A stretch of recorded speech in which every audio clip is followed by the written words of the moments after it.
আসসালামু আলাইকুম রহমতুল্লাহ। সবাইকে সৌদি আরবের মাঠে থেকে ঈদের দ্বিতীয় দিনের শুভেচ্ছা। বাংলাদেশের আজকে ঈদের দিন, সকলকে ঈদ মোবারক। ঈদ মানে আনন্দ, ঈদ মানে খুশি।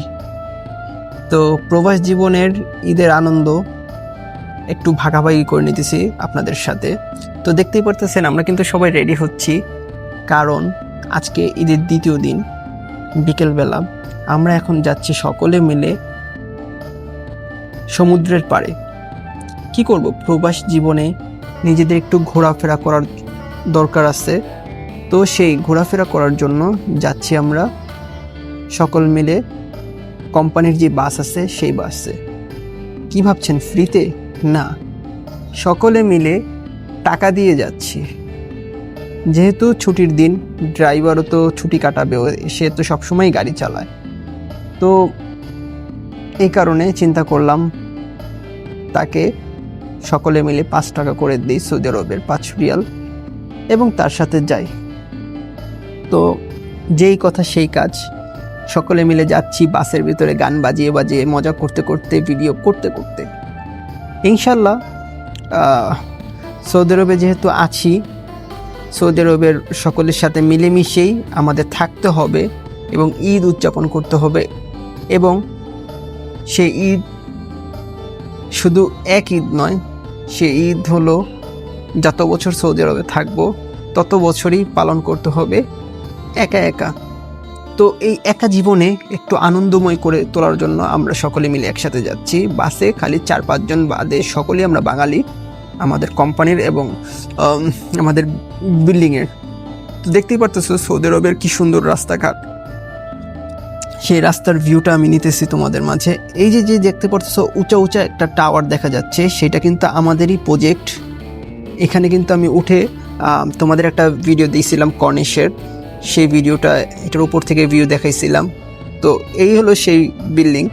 তো আমাদের বিচের পার কিন্তু কর্নিশে, তোমরা দেখছো সেই ভিডিওতে, কর্নিশের উপর থেকে বিচ দেখা যায়। সো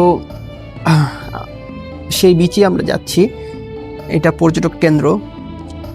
তো এখন জার্নিতে আছি। যেই সাইডটা আমরা পর্যটক কেন্দ্র সমুদ্রের, সেই সাইডটা আমাদের যেতে রুম থেকে গাড়ি দিয়ে না হলেও আধা ঘন্টা লাগে, 15 থেকে 20 মিনিট কি 25 মিনিটের মতো লেগে যায়। তো যেই কথা সেই কাজ, যাচ্ছি আমরা সকলে মিলে একসাথে সমুদ্র সৈকতে। তো তোমাদের নিয়ে যাই সৌদি আরবের ঈদ উদযাপনটা তোমাদের শেয়ার করি। এই যে পার্ক দেখতে পারছো, এটা হলো সমুদ্রের পাড়ের পার্ক। এটা রাতের বেলা প্রচুর সুন্দর ভিউ থাকে। তো রমজান মাসে আমরা সারা রাত এখানেই বসে বসে আড্ডা দিতাম, কিন্তু রমজান মাসে এই পার্কটা তখন বন্ধ ছিল, যেহেতু রমজান ছিল পবিত্র একটা মাস। তো এইসব যেই পর্যটক কেন্দ্র আছে সেগুলো অফ ছিল। এখন যেহেতু ঈদের দ্বিতীয় দিন, ঈদের দিন থেকে এটা খুলেই দিয়েছে। তো আমরা সকলে মিলে যাচ্ছি, তোমাদের সাথেও শেয়ার করি।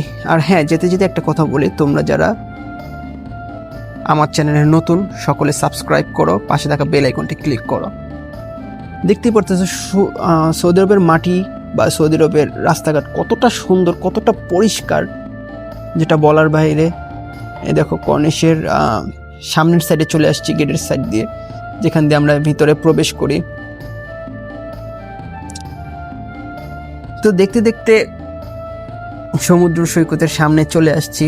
রাস্তার ভিডিওটাই মনে হয় অনেক বড় হয়ে গেল। কি বলবো, প্রবাস জীবনে সময় কাটে না আমাদের একজনেরও। এই যে বন্ধ, আজকে বুঝলাম প্রবাস জীবনে বন্ধ থাকলে শরীর ভালো থাকে না বা মনও ভালো থাকে না। তোমার যত কাজ প্রবাস জীবনে ব্যস্ত থাকা যায়, অতটা সময় দ্রুত যায়, অতটা মন ভালো থাকে। কারণ কাজে গেলে টাইমের কোনো যেই স্রোতটা সেটা বোঝা যায় না, এবং যেই তোমার শরীরটাও চাঙ্গা থাকে, মনটাও ভালো থাকে, সবার সাথে কথা বলতে বলতে সময় চলে যায়। হ্যাঁ, একটু তো কষ্ট হয়, কাজ মানেই তো কষ্ট, কিন্তু সেটা ভালো। এই যে 5 দিন ধরে বসে রয়েছি রুমের ভিতরে, 4 দিন ধরে 5 দিন ধরে আমাদের সময় কাটছে না। তো এভরিওয়ান, চলে আসলাম জিজান সি বিচ। এটা কিন্তু পুরা সৌদি আরবের ভিতরে যতগুলো বিচ রয়েছে, জিজানের এই বিচটাকে বলে রেড সি বিচ। তো আমরা অবশেষে রেড সি বিচে চলে আসলাম। আর এটা হলো আমার পিছনে যে টাওয়ারটা দেখতে পাচ্ছি, এটা কিন্তু ভার্সিটি, জিজানের সবচেয়ে বড় ভার্সিটি এটা। এটার ভবন হলো সেই ওইটা। তো এইখানে কিন্তু লোকেরা ফিশিংও করে, বিশেষ করে বাঙালিরা এবং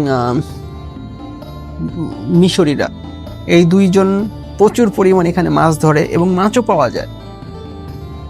ইনশাল্লাহ যদি এখানে থাকি কোনো একদিন এটাও দেখাবো তোমাদের নসিবে যদি থাকে। তো এই দেখো কত সুন্দর একটা পরিবেশ, পাখি উঠতেছে আকাশে, এখান দিয়ে দেখা যাচ্ছে সমুদ্র সৈকতের ভিউ। তো লেডিস এন্ড জেন্টলম্যান, সকলে দেখে নাও সৌদি আরবের জিজান রেড সি বিচ। এখানে দাঁড়ানোর পরে মানে আল্লাহ তাআলার সৃষ্টি যে কি বিশালতা সেটা বোঝা যায়। তা আমি ক্যামেরা অফ করে অনেকক্ষণ সেখানে হাওয়া নিলাম। আর এই দেখো বাঙালি পারে না এরকম কিছুই নাই। এই জায়গাটা প্রচুর পিছলা, কিন্তু ও নেমে গেছে সেখানে ছবি তোলার জন্য। আকাশটাও আজকে অনেক সুন্দর, আবহাওয়া মানে রোদটা ওরকম ছিল না, মিষ্টি একটা রোদ ছিল, রোদের কোনো তাপ নেই এবং পরিবেশটাও প্রচুর সুন্দর। তো এখানে দেখো কত সুন্দর খেজুর গাছগুলো এক লাইনে দাঁড়ায় রয়েছে। সবুজ ভাই হাইটে যাচ্ছে, আমাকে বলতেছে আসেন আসেন দেখাই। তাই আমি বলি দেখেন। তো দেখেন সবুজ ভাইয়ের হাঁটা চলা, সমুদ্র দেখে সে হাত মেলে দিছে সমুদ্রের বুকে। তো আমিও তার সাথে ভিউর উপভোগ করছি, কারণ আল্লাহর সৃষ্টি খুবই সুন্দর, খুবই সুন্দর, খুবই সুন্দর, যেটা বলার বাইরে, মাশাআল্লাহ। আর সৌদি আরব এমনিতেই নবীর দেশ, যেহেতু নবীর দেশ, এখানে রয়েছে নবীর অসংখ্য স্মৃতি, সমুদ্রে রয়েছে নবীর অসংখ্য সাক্ষী। এই সেই সমুদ্র, যেই সমুদ্র সৈকত আমার নবীকে দেখতে পারছে, কিন্তু আমরা দুর্ভাগ্যবশত এমন জাহিলিয়াতির যুগে চলে আসছি যেই যুগে নবীকে নসিব হয় নাই, এবং চেহারা মানে বা সুরাতে বা কোনো কিছুতে নবীর সুন্নত ধরে রাখতে পারি নাই। তো যাই হোক, এখানে দেখতে পাচ্ছি আমরা কিন্তু সমুদ্রের পাড়ে চলে আসছি। যে আমাদের ক্যাম্পের বাঙালি ভাইয়েরা, তারা হলো মেডিকেলে ডিউটি করে, আর আমরা হলো এনডব্লিউসি প্রজেক্টে ডিউটি করি। তো আমাদের কথা বাদই দিলাম, তাদের কথা শুনে অনেক দুঃখ লাগে, কারণ তাদের বেতন খুবই সীমিত। 600 টাকার বেতনে সৌদি প্রবাসী আসছে, তার ভিতরে আবার আকামার টাকা সব কিছু কাটে। শুনে খুব খারাপ লাগলো। তো এই দেখতে পারতেছো ভিউটা কত সুন্দর, মাশাআল্লাহ মাশাআল্লাহ মাশাআল্লাহ। ঈদের দিনের এরকম একটা চমৎকার সুন্দর ভিউ আল্লাহ তাআলা নসিব করছেন, আল্লাহর কাছে লাখো কোটি শুকরিয়া। তো এই যে সৌদি আরবের মাটিতে দেখতে পাচ্ছি, এখানে কোনো ময়লা নাই, আবর্জনা নাই, এবং কি যদি ময়লা বা আবর্জনা ফেলো, ওই যে পিছে গাড়ি দেখতে পাচ্ছি, এটা কিন্তু ময়লার গাড়ি, ভরে ভরে নিয়ে যাচ্ছে, এগুলি ফেলে দিচ্ছে। কিন্তু এখানে রাস্তাঘাটে কোনো ময়লা রাখতে দিতেছে না। এই হলো সৌদি আরবের নিয়ম। কিন্তু যদি ময়লা ফেলেও রাস্তাঘাটে কেউ যদি ধরা পড়ে, তাহলে পুলিশ তাকে জরিমানা দেয়, যেটা বাংলাদেশে নাই। তো দেখতে দেখতে রাত হয়ে গেছে, আমরা চলে আসলাম মেলার ভিতরে। রাতের বেলা মেলা থাকে জমজমাট, এই যে পার্কের সামনে মেলা, সব কিছুতে আমরা মানে দেখতেছি ঘুরে ফিরে। সৌদি আরবের পার্ক কিরকম বা মেলা কিরকম সেটা একটু তোমাদের দেখাই। এই যে দেখতে পাচ্ছ, এটা দেখে আমার ছোটকালের কথা মনে হয়েছে। শিশু পার্কে আমরা যখন যেতাম, পৃথিবী ঘোড়া, আমাদের দেশটা স্বপ্নপুরী, একটা গান দিত ঘোড়ার ভিতরে। এই স্মৃতিগুলো খুব মনে পড়ে। যাই হোক, এটা হলো প্রবাস জীবনের ঈদের আনন্দ এবং ঈদের অভিজ্ঞতা আমার একা একা। আর এইখানে দেখতেছি কিছু বাঙালি ভাই, মানে এই যে কোলবালিশের মতো লম্বা লম্বা দেখতে পাচ্ছ, এটা নেওয়ার জন্য 10 টাকা দিয়ে যদি 5টা বল ফেলতে পারে তো বড় কোলবালিশ দিবে, যদি 4টা বল ফেলতে পারে তাহলে মাঝারো সাইজটা দিবে, আর যদি 3টা বল ফেলতে পারে তার ছোটো সাইজের একটা কুশন দিবে, এ হলো নিয়ম। তো সে পারেনি 3টাও। তো আমরা ঘুরে ফিরে চলে আসলাম পার্কের আরেক সাইডে। সেখানে বসে কিছু ফটো সেশন, ভিডিও সব কিছু করলাম। এখন চলে যাব, যাওয়ার সময় হয়েছে।